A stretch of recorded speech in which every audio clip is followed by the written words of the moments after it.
Hello and welcome back to my channel optometry solution. आज हम discuss करने वाले हैं कि अपने नोट्स खुद से हम कैसे प्रिपेयर करें ताकि हमारे जो एग्ज़ाम हैं उनके काफ़ी हमारे लिए हेल्पफुल रहें। काफ़ी बार होता क्या है, हमारे क्लास में जो भी हमारे टीचर पढ़ा के जाते हैं तो उसको हम एक ओवरव्यू बता देते हैं बच्चों को पॉइंट पॉइंट। देन कुछ स्टूडेंट हैं जिनको परेशानी होती है खुद से नोट्स तैयार करने के लिए, क्या हमें कौन सा मेन टॉपिक है, जो हमारा जो मेन टॉपिक है उसके अंदर कौन कौन से हमें पॉइंट जो है वो नोट डाउन करने चाहिए।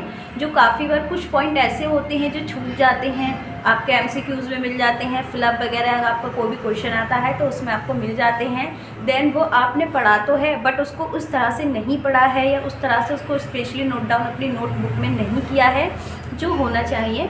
तो काफ़ी बार मेरे पास स्टूडेंट के ये कमेंट भी आते हैं कि मैम हमें नोट्स की नीड है, मैम हमें नोट्स चाहिएगा। तो इस वीडियो में मैं आपको बताने वाली हूँ कि आप खुद से अपने नोट्स कैसे तैयार करें। एक चीज़ और बता दूँ मैं आपको, जितना आप खुद से अपने नोट्स तो रेडी करते हो उनसे आप इजीली अपना स्टडी कर पाएंगे। काफ़ी बार होता क्या है, जब हम किसी दूसरे के नोट से पढ़ते हैं तो हम उस तरह से हमें वो चीज़ समझ नहीं आता, बट जब हम खुद से अपने नोट्स प्रिपेयर करते हैं तो हम इजीली हर वर्ड हर पॉइंट जो है हमारा उसको हम इजीली समझ पाते हैं कि हमने यहाँ पे क्या लिखा था और इसका यहाँ पे क्या मीन्स है। तो इस तरह से मैं आपको बताने वाली हूँ बहुत ही ईजी मेथड से। और काफ़ी जो दिक्कत होती है स्टूडेंट को, मेडिकल लाइन वालों को काफ़ी दिक्कत होती है कि हमें एनाटॉमी में क्या लिखना है, फिजियोलॉजी में क्या लिखना है, उसका नर्व सप्लाई क्या होगा, ब्लड सप्लाई इसको, और आपको कैसे शॉर्ट फॉर्म में लिखना है। काफ़ी बार देखा गया कि जो नोट्स होते हैं स्टूडेंट काफ़ी लेंथी नोट्स रेडी कर लेते हैं बट वो ईजिली आपको लर्न नहीं हो पाते हैं और काफ़ी दिक्कत आती है। तो मैं आपको शॉर्ट ट्रिक से बताऊंगी और जो मेन पॉइंट है आपको वो ईजिली याद रहेंगे। तो इस वीडियो में बने रहिएगा। चलिए देखते हैं अपने नोट जो हैं शॉर्ट नोट्स कैसे रेडी करें, या फिर एक होते हैं पॉकेट नोट्स को कैसे रेडी करें। तो उसके बारे में भी आपको वीडियो बना के मैं बताने वाली हूँ, बट आज हम शॉर्ट नोट्स के बारे में डिस्कस करेंगे। सो वीडियो में बने रहिएगा हमारे साथ। आप यहाँ पे देख पा रहे हैं ये मेरे पास नोटबुक है, ये मेरे पास है बुक। तो आज हम बनाने वाले हैं अपने ऑफ्थेल्मोलॉजी की बुक एक खुराना से नोट्स। हम अपने जो नोट्स हैं हमें वो कैसे तैयार करने चाहिए वो हम देखने वाले हैं। तो ये मेरी नोटबुक है, ठीक है। अब मैं आपको इस पर बताऊँगी कि हमें नोट्स कैसे तैयार करने हैं। तो आज जो हमें नोट्स जो रेडी करने हैं वो करने हैं हमें डिजीज़ ऑफ कॉर्निया की डिजीज़ से हमें नोट्स रेडी करने हैं। तो इसमें सबसे पहले हमें देखना होता है, पहले हमें जो भी जिस टॉपिक से रिलेटेड हम नोट्स रेडी करने वाले हैं उस टॉपिक का क्या करना होता है। हमें टॉपिक को पहले हमें अच्छे से एक बार रीड करना होता है। बेसिकली हमारे इस टॉपिक में क्या क्या दिया हुआ है, मेन हेडिंग क्या है और जो इम्पोर्टेंट पॉइंट जो हैं वो क्या हैं। तो हमें क्या करना है, एक हाईलाइटर लेना है, बट यहाँ मेरे पास एक पेन है सिर्फ। हमें हाईलाइटर से जो मेन पॉइंट जो होते हैं उनको हाईलाइट कर देना है। जैसे हमारा जो पहला दिया है, जो मेन हमारा पॉइंट है वो है एनाटॉमी एंड फिजियोलॉजी। तो इस पॉइंट में क्या है, हम कॉर्निया की एनाटॉमी एंड फिजियोलॉजी के बारे में स्टडी करेंगे। तो बेसिकली हमारे यहाँ पे दिया है पहले अप्लाइड एनाटॉमी। तो इसमें दिया है कॉर्निया बेसिकली क्या होता है, उसका साइज क्या होता है और वो किस स्ट्रक्चर की तरह होती है।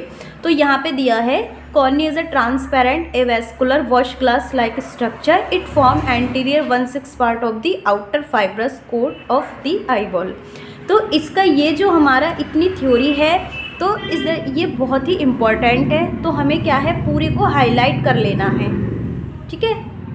ये हमने पूरी हाईलाइट कर ली। देन उसके बाद हमारा डायमेंशन का पॉइंट दिया हुआ है। यहाँ पे हमारा डायमेंशन के पॉइंट जो दिए हैं, तो अगर हमें डायमेंशन जो लिखना होता है तो हमें उसके लिए क्या करना होता है, एक साइन ऐसे बनाना होता है कि सपोज़ करिए हमारी कॉर्निया है, फिर उसके बाद हमें इसको ऐसे कट कर देना है। तो यहाँ दिया anti surface of cornea is elliptical with an average horizontal diameter. अगर इसके हॉरिजेंटल, अब यहाँ पे हमारा मेन दिया है हॉरिजेंटल डायमीटर ऑफ 11.7 mm। तो हमें ये सारा सब कुछ ना लिख करके हमें इस तरह से ये जो हमने बनाया है तो हमें इसको हमने हॉरिजेंटल एंड वर्टिकल में हमने इसको डिवाइड कर दिया। ये वर्टिकल वाला डायमीटर हम यहाँ लिख देंगे, हॉरिजेंटल वाला डायमीटर अपना इधर लिख देंगे। तो इस तरह से इतने स्ट्रक्चर में हमारे बहुत सारे पॉइंट जो है इंक्लूड हो जाते हैं। अगर थिकनेस की बात करें तो हम यहाँ पे क्या है डायरेक्ट इसको टिक करके और थिकनेस लिख देंगे, थिकनेस ऑफ द कॉर्निया इतना इतना, ये हमारा 0.6 mm या 1.2 mm दिया है इस तरह से। रेडियस ऑफ कर्वेचर को हम पूरी थ्योरी ना लिखकर जो हमारा मेन है the centre 5 mm area of the cornea from power of refracting surface, ये सब ना लिख कर हम इसको मेन पॉइंट जो है वो लिख देंगे। हमारा जो central part of the cornea का है 7.8 mm एंड 6.5 mm। इस तरह से यहाँ पे दिया है refractive index of the cornea, cornea का जो रिफ्रैक्टिव इंडेक्स है 1.376। इस तरह से हम इसको लिख देंगे। डायोप्टर की बात करें तो जो हमारा कॉर्निया का जो होता है 45 डायोप्टर से होता है। पूरी थ्योरी ना लिखकर हम मेन पॉइंट लिख देंगे, refractive error of the cornea 45 dioptre. ठीक इस तरह से हमने यहाँ पे जैसे मैंने यहाँ पे ये इसका क्या है हाईलाइट कर लिया है एक तरह से, तो इस तरह से हमें करना है। अब बात करते हैं हम इसकी हिस्टोलॉजी की। तो हमारी जो लेयर्स हैं, तो सबसे पहले अगर हम हिस्टोलॉजी की बात करें या फिर लेयर ऑफ कॉर्निया की बात करते हैं तो उस कंडीशन में क्या करना होता है, सबसे पहले हम हेडिंग डालेंगे लेयर ऑफ कॉर्निया। उसको करने के बाद हम ये स्ट्रक्चर क्या है, मेडिकल लाइन में स्ट्रक्चर या फिर आपका बायोलॉजी है, बायोलॉजी का भी कोई नोट्स रेडी करने हैं या फिर आप मेडिकल लाइन के एनाटॉमी या फिजियोलॉजी से रिलेटेड कोई भी आप नोट्स जो है रेडी कर रहे हैं, तो उस कंडीशन में क्या होता है स्ट्रक्चर बहुत इंपॉर्टेंट होता है, क्योंकि स्ट्रक्चर से ही हमें यहाँ पे शो होता है कि हमारा जो स्ट्रक्चर है वो किस तरह से दिखाई देता है। उसमें लेयर हमें मेंशन करनी होती हैं, कौन सी लेयर हमारी कहाँ है। इस तरह से ईज़िली हमें आसान रहता है याद करने पे।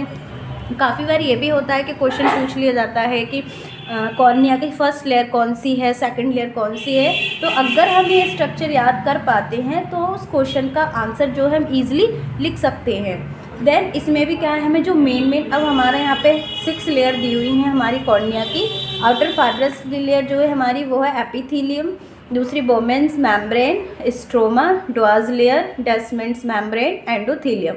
तो इस तरह से हम मेंशन करके सारी लेयर्स के नाम लिख देंगे। हर टॉपिक में आपका चाहे एनाटॉमी हो, फिजियोलॉजी हो, उसमें जो डायग्राम है बहुत ही इंपॉर्टेंट है, क्योंकि एक डायग्राम के आधार पर हम काफ़ी क्वेश्चन का हमें सॉल्यूशन मिल जाता है। तो इस तरह से इसमें भी क्या है, हमें नॉर्मल जो हमारे मेन पॉइंट हैं वो हमें अपने मेंशन करने हैं नोटबुक में। अब इसमें आप देख रहे हैं काफ़ी थ्योरी दे रखी है, बहुत कुछ दे रखा है, बट आपको क्या करना है, जो सारा पढ़ना सारा है, इसको अच्छे से समझना है। बस जो पॉइंट आपको मेन लगता है उसको करना। अब जैसे इसमें आप देख सकते हैं ये हमारी कॉर्निया की 3rd लेयर है स्ट्रोमा, जिसको हम सबस्टेंटिया प्रोपिया भी बोलते हैं। ये ब्रैकेट में इसका सेकंड नाम लिखा हुआ है। तो इसमें हमारा जो मेन पॉइंट है वो क्या है, this layer is about 0.5 mm in thickness and constitutes most of the cornea 90% of total thickness. ठीक है, तो ये जो हमारा पॉइंट है वो बहुत इंपॉर्टेंट है। बाकी इसमें काफ़ी दे रखा है, it consist of collagen fibres type 1 and type 4 fibrils and इस तरह से काफ़ी कुछ दे रखा है। बट हमें क्या है, जो मेन हमारे पॉइंट है उसको पहले हाईलाइट कर लेना है, उसके बाद हमें अपनी नोटबुक में नोट डाउन कर लेना है। तो ऐसे इस तरह से ये हमारी 4 लेयर के बारे में दिया हुआ है, ये 5th लेयर के, ये 6 लेयर हमारी आ गई। उसके बाद हमारा दिया है blood supply and nerve supply. Blood supply nerve supply हमें क्या दिया हुआ है, इसमें है हमारा cornea is an avascular structure, small loops derived from the anterior ciliary vessels in weight its periphery for about 1 mm. Actually these loops are not in the cornea but in the subconjunctival tissue which overlaps the cornea. तो ये हमारा काफ़ी इस तरह से दिया हुआ है। बट हमें क्या, केवल हमें कितना याद रखना है, कॉर्निया हमारा एक एवास्कुलर स्ट्रक्चर है, जिसमें अब एवास्कुलर स्ट्रक्चर है तो उसको भोजन की तो उसको भी नीड है। बट अगर इसको हमारा डायरेक्टली इसमें ब्लड सप्लाई या नर्व सप्लाई होता है इन केस, उस कंडीशन में क्या होता है, तो वो हमारा एवास्कुलर स्ट्रक्चर नहीं रहेगा, वो क्या हमारा वेस्कुलर स्ट्रक्चर बन जाएगा, एक तरह का ओपैक स्ट्रक्चर बन जाएगा, जिससे हमारी रेस क्या है प्रॉपर रिफ्लेक्स नहीं हो पाएंगी आँख के अंदर।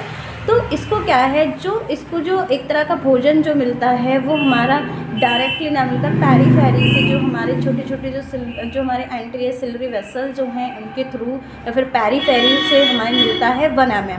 जो हमारे साइड की जो कॉर्निया की जो पेरिफेरी में हमारी सिलरी जो हमारी वेसल्स आर्टरीज जो होती हैं उनके थ्रू।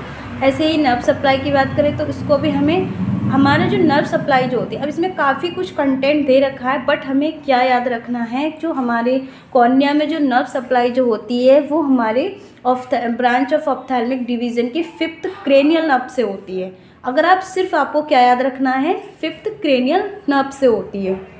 तो इस तरह से आप शॉर्ट फॉर्म में इसको रेडी कर सकते हैं। तो बहुत ही आसान है, आपको पहले अच्छे से उस टॉपिक को याद करना है। याद करने के बाद उस टॉपिक को आपको क्या है, नोट डाउन कर लेना है। अगर आपको इससे रिलेटेड कोई भी क्वेश्चन आता है तो प्लीज़ मुझे कमेंट करके बताइएगा। Thank you so much for the watching video.